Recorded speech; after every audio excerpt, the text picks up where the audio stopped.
Hey guys, it's Richard again, and like I said on Facebook, this is the semicircle problem from the Center of Mass homework a couple of nights ago. So just what I've already got here, we have our two qualitative representations. This one pretty much just says that this spot is the origin. This one is just defining a couple variables.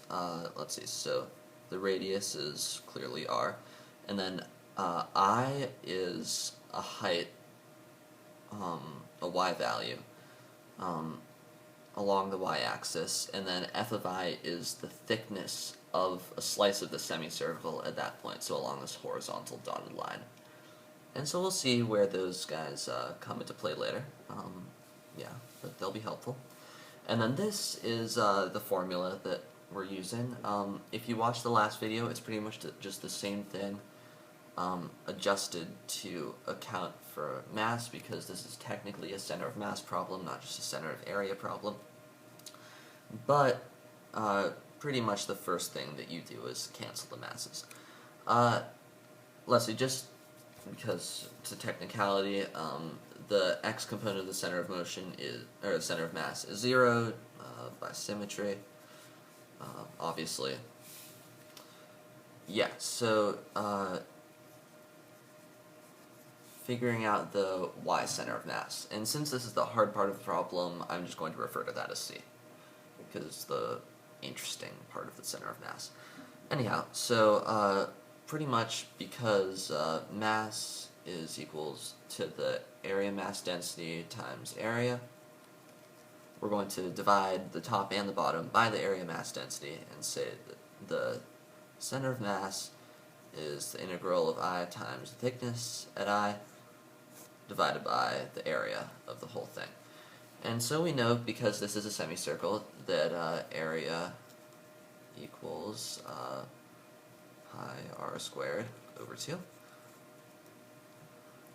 But because that's a little bit of a pain to write out, we're just going to substitute that in at the last minute.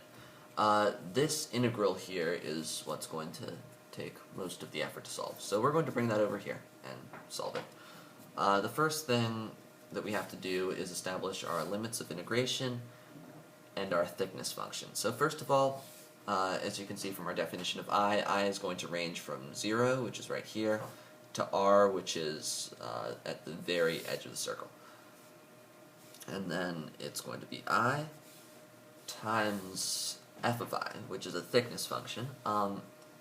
So because this is a semicircle, you apply the Pythagorean theorem, and it's going to be r squared, the square root of r squared minus I squared times 2. Because this isn't, that yields only this part, and you have to multiply that by 2 to get the full thickness, because it's a semicircle and not just a quarter circle. Anyhow, so that whole thing, di. So we're going to do two things in this next step. First, you guys all know calculus, so it's going to be pull out the 2, integral from 0 to r of r squared minus I squared. Then we're going to u substitute, so let u equal r squared minus I squared. Therefore, du is going to equal negative 2I di. So then, this guy becomes, since we're just taking the antiderivative here, becomes negative 1/2 du times root u. So then we do our anti-differentiation, so it's going to be negative 1/2 times u to the 3/2 divided by 3/2, so times 2/3.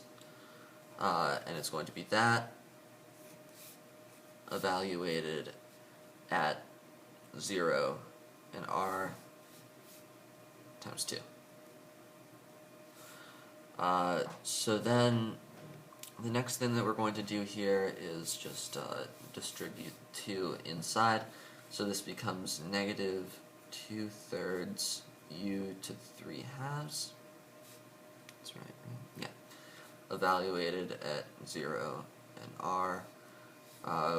And then we substitute back in to get our u, so we're going to have negative 2/3 r squared minus I squared to the 3/2 evaluated at 0 and r. This, you do the actual fundamental theorem of calculus on it, so that becomes negative 2/3 r squared minus r squared to 3/2 minus negative 2/3 r squared minus 0 to 3/2, which equals 2/3 r cubed. So then we come back down and plug that into this equation. So we have the center equals 2/3 r cubed divided by the area, which equals 2r cubed over 1/2 pi r squared. And finally, we get the center, well, we can do our notation right here. The y center equals 4r over 3 pi. So then, just so we can consolidate our whole answer in one place, the center equals 0, 4r over 3 pi.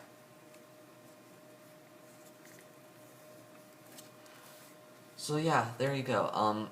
Like a lot of the problems this unit, the physics isn't that terrible. Well, I don't know. It can be a little bit confusing wrapping your head around the thickness functions.